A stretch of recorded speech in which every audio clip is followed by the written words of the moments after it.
इनेलो के प्रदेश अध्यक्ष राठी की हत्या का स्टाइल मूसेवाला मर्डर जैसा, बीच सड़क पर अंधाधुंध फायरिंग, स्टिक रेकी और पहले से पीछा, और दोनों जगह लॉरेंस का नाम।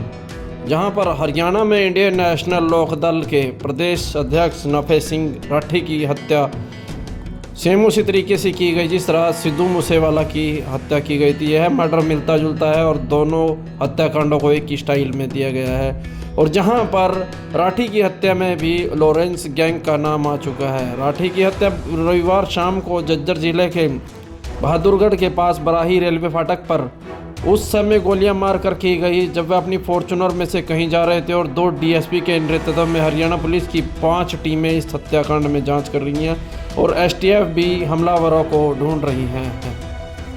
दोनों घटनाओं में हमलावरों ने मॉडर्न हथियारों का इस्तेमाल किया। मूसेवाला को मारने के लिए लॉरेंस के गुर्गे AK-47 और 9mm पिस्टल जैसे हथियार लेकर आए थे। नफे सिंह राठी पर हुए हमले में जिस तरह से गोलियां चली और उनकी फॉर्च्यूनर गाड़ी की बॉडी के आर पार हुई, तो इससे साफ है कि हमलावर यहां भी मॉडर्न हथियारों से लैस थे।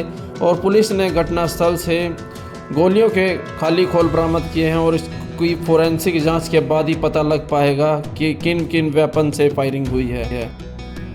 दोनों घटनाओं में हमलावरों ने मेन टारगेट पर फोकस रखा और मूसेवाला हत्याकांड में बदमाशों ने 30 राउंड फायर किए और उनमें 19 गोलियां ड्राइवर सीट पर बैठे मूसेवाला को लगी और मूसेवाला के साथ जीप के साथ उनके दोनों टारगेट नहीं हुए, इसलिए घायल होने के बावजूद बच गए थे। बहादुरगढ़ में भी बदमाशों का टारगेट नफे सिंह राठी था, इसलिए उन्होंने फॉर्च्यूनर गाड़ी पर उसी की साइड से ही गोलियां मारी जिस साइड राठी बैठे हुए थे और गाड़ी की बॉडी के आर पार कुल 10 गोलियां में से 6 नफे के जो पास वाली विंडो में लगी और पीछे बैठे गनमैन और बूट स्पेस वाले एरिया तक 4 बुलेट चली। वह भी संभव है कि जब गोलियां चली तब राठी के गनमैनों में से जवाबी फायरिंग देनी चाहिए और इन गोलियों की वजह से राठी के साथ बैठे जय किशन दलाल की भी मौत हो गई और जबकि 2 सुरक्षाकर्मी गंभीर रूप से घायल हो गए। राठी की साइड वाली दोनों विंडो पे कांच पे जो गोलियां चली थी वह चकनाचूर हो गए, मगर गाड़ी की विंडशील्ड पे एक भी गोली नहीं लगी। इनेलो विधायक अभय चौटाला ने कहा कि नफे सिंह राठी ने जान से खतरा बताकर सरकार से सिक्योरिटी मांगी थी लेकिन उन्हें सुरक्षा नहीं दी गई। झज्जर के एसपी अर्पित जैन ने कहा कि हत्या की जांच के लिए 2 डीएसपी की अगुवाई में 5 टीमें बनाई गई हैं। हरियाणा के गृह मंत्री नील विज ने कहा कि यह घटना दुखद है। नफे सिंह राठी मेरे साथी विधायक भी रहे और मैंने अधिकारियों से बात की है और तुरंत कार्रवाई के लिए कहा है। स्पेशल टास्क फोर्स को भी लगाया गया है। मुझे उम्मीद है कि पुलिस जल्दी कार्रवाई करेगी। घटना की वजह क्या रही है अभी कहना संभव नहीं है। राठी मेरे साथ भी विधायक रहे हैं। नफे सिंह राठी की जो बहादुरगढ़ के अंदर हत्या की गई, बड़ा दुखद समाचार, ये बड़ा दुखद घटना घटी है। मेरी उनके परिवार के साथ साथ परिवार पे यही प्रार्थना है, नुकसान जो हुआ उसका बर्दाश्त करने की शक्ति दे और ये दर्शाता है कि प्रदेश में कानून व्यवस्था जो है बिल्कुल खत्म होगी, लचर हो गई है और उसका दिवाला पिट गया। बड़ी दुखद घटना है और नफे सिंह राठी मेरे साथ भी विधायक रहे हैं। मैंने सारे अधिकारियों से बात की है और उनको कहा कि भाई इस पर तुरंत कार्रवाई करें। एसटीएफ को भी हमने लगाया है, तो मुझे उम्मीद है पुलिस जल्दी कार्रवाई करेगी इसमें। क्या मामला हो सकता है? अब सारा इतनी जल्दी बताना ठीक नहीं है, सारी चीजों का पता कर रहे हैं और उसके बाद ही बता सकते हैं। आज घटना हुई है, जिस ढंग से चौधरी नफे सिंह राठी को शरेआम गोलियां मार करके आज मार दिया गया, इसके लिए पूर्ण रूप से जो है प्रदेश की सरकार जिम्मेवार है। इसलिए जिम्मेवार है कि आज से 6 महीने पहले राठी साहब ने मुझे गुड़गांव मेरे आवास के ऊपर ये बात बताई कि मुझे पुलिस के लोगों ने ही इस बात की इत्तला दी है कि आपकी जान को खतरा है, आप पे कभी भी कोई भी अटैक हो सकता है। मैंने तुरंत एसपी जो झज्जर है उससे फोन पे बात करी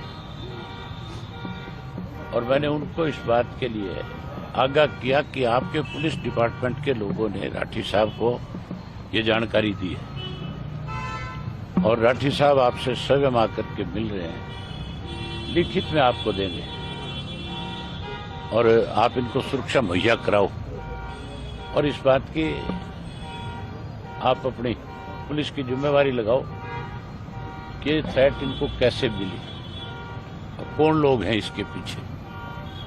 जहां उन्होंने एसपी को लिखित रूप में दिया, वहीं होम मिनिस्टर को भी, चीफ मिनिस्टर को भी, आपके डीजी को भी और उसके इलावा जो सीआईडी का चीफ है उसको भी, होम सेक्रेटरी को भी, इनको भी लिखित रूप में दिया कि मुझे सुरक्षा मुहैया कराई जाए, मेरी जान को खतरा है। और मैंने भी स्वयं अनेक बार ये बात इन लोगों के साथ शेयर करी।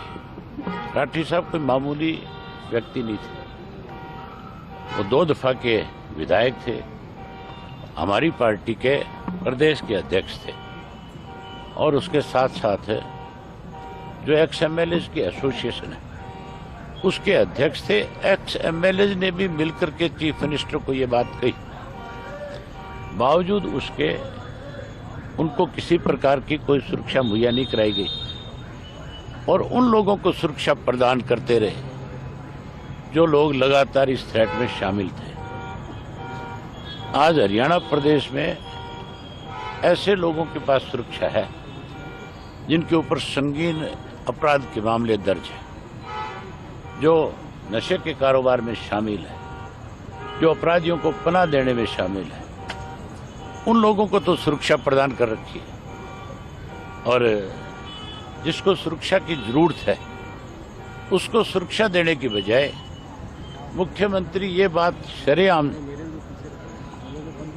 पब्लिकली ये बात कही कि मैं हरियाणा प्रदेश के आम व्यक्ति को, आम नागरिक को सुरक्षा प्रदान नहीं कर सकता। प्रदेश का मुख्यमंत्री अगर ये बात कहता है कि मैं सुरक्षा प्रदान नहीं कर सकता तो इसका मतलब जंगल का राज है, फिर तो कोई व्यक्ति सुरक्षित नहीं है। फिर तो मान के चलो इस किस्म के लोग कभी भी किसी के ऊपर घर में जाकर भी इस तरह की वारदात कर सकते हैं। मैं इसके लिए पूर्ण रूप से सरकार को दोषी मानता हूं, मुख्यमंत्री को दोषी मानता हूं, जिसकी ये जिम्मेवारी बनती है कि कोई व्यक्ति अगर सुरक्षा की मांग करता है, अगर आपको लिखित रूप में देता है, आप उसकी जांच कराओ। अगर उसको सुरक्षा की जरूरत नहीं है तो उसको लिख करके बताओ कि तुझे सुरक्षा की जरूरत नहीं है। अगर उसको सुरक्षा की जरूरत है तो उसको सुरक्षा मुहैया करानी चाहिए। मेरे अपने केस में जब मुझे थ्रेट आई थी, मेरे पीए ने जाकर के जब एफआईआर लॉन्च करा तो मुझे एक दफा तो सुरक्षा दी गई, फिर विड्रा कर ली गई और उसके बाद फिर मुझे हाई कोर्ट जाना पड़ा। हाई कोर्ट से फिर सुरक्षा दी गई। आज बीजेपी का अगर प्रदेश का अध्यक्ष कहीं जाता है तो उसकी सुरक्षा में जहां डिस्ट्रिक्ट पुलिस लगाई जाती है, वहीं उसके साथ 2 गाड़ियां परमानेंट सरकार की तरफ से दी हुई है। यहाँ का जिला का अध्यक्ष भी अगर कहीं जाता है तो उसके पास भी सुरक्षा है। कोई भाजपा का छोटा मोटा झंडा बांध करके कहता है मैं कार्य करता हूँ, अगर वो सुरक्षा मांगता है तो उसको भी प्रदान कर दी जाती है। 6000 से ज्यादा कर्मचारी पुलिस के जो है ऐरे गहरे नत्थु खैरे लोगों की सुरक्षा में लगाए हुए हैं, जबकि जिन लोगों को जरूरत है आज उनको सुरक्षा नहीं है। इसी वजह से आज ये घटना घटी।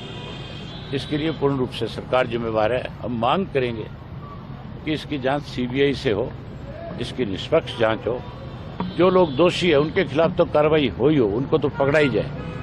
लेकिन जिन लोगों ने उनको सुरक्षा देने में आनाकानी करी है, जिन लोगों ने कहीं सरकारी दबाव में आकर के अपनी जिम्मेवारी को नहीं समझा, उन लोगों के खिलाफ भी कार्रवाई हो। मुझे अभी जानकारी मिली है कि इस मामले को जीआरपी के हवाले करना चाहते हैं। ये कोई रेल का एक्सीडेंट थोड़ा ही है, ये बाकायदा तौर पे हमला हुआ है और हमला करके मारा गया है। ये डिस्ट्रिक्ट पुलिस की जिम्मेवारी है ये बहादुरगढ़ पुलिस की जिम्मेदारी है। ये मामला इन्हीं के पास रहना चाहिए। किसी और एजेंसी को देख करके, रेलवे को देख करके अगर ये अपने आप को बचाने की कोशिश करते हैं तो हम आज तो आपके माध्यम से सरकार को आगाह करें। इंडियन नेशनल लोकदल मामले पार्टी जो है इस मामले में चुप बैठने वाली नहीं है। हम इसके ऊपर बहुत सख्त एक्शन लेंगे, सरकार को मजबूर कर देंगे कि सरकार जो है इस मामले की जांच सीबीआई को सौंपे। आज ही मैं कहता हूँ मुख्यमंत्री को ये कहना चाहिए, बयान देना चाहिए कि हम इसकी जांच सीबीआई से कराएंगे। अगर कोई आनाकानी करेगा तो फिर हम सख्त एक्शन। अन्य घायलों की हालत कैसी है सर? मैं अन्य घायलों से मिल नहीं पाया, यही है बाकी लोग। वो ठीक है, वो अभी खतरे से बाहर है। एक जो उनके साथ साथी था वो एक्सपायर हो गया और बाकी अब बिल्कुल ठीक है। किसी शूटर्स ने या किसी गैंग ने जिम्मेवारी ली है अभी तक कोई? ये मैंने अभी रास्ते में पढ़ा कि इसके पीछे भी ये कह करके सरकार जो है अपने आप को बचाना चाहती है कि ये लॉरेंस गैंग का काम है। लॉरेंस गैंग का मैं तब मान सकता था कि उसकी तरफ से कोई थ्रेट आई होती, कोई कभी फोन आया होता, कोई फिरौती की मांग की होती। कभी भी इस तरह की कोई उनकी तरफ से डिमांड नहीं की गई। अगर सरकार कहती है कि लॉरेंस गैंग का काम है तो फिर सरकार ने सुरक्षा मुहैया क्यों नहीं कराई? फिर सरकार की जिम्मेवारी बनती थी कि नहीं बनती थी? फिर सुरक्षा देनी चाहिए थी। हैरानी की बात है तब सुरक्षा नहीं दी और अब मेरी ख्याल इतनी पुलिस फोर्स खड़ी कर देंगे कि जैसे पता नहीं सरकार कितनी बड़ी जिम्मेवारी अब ये ले रही है कि आगे से ऐसा नहीं होने देगी। सरकार लगे, मैं मानता हूं कि इसमें पूर्ण रूप से सरकार जिम्मेदार।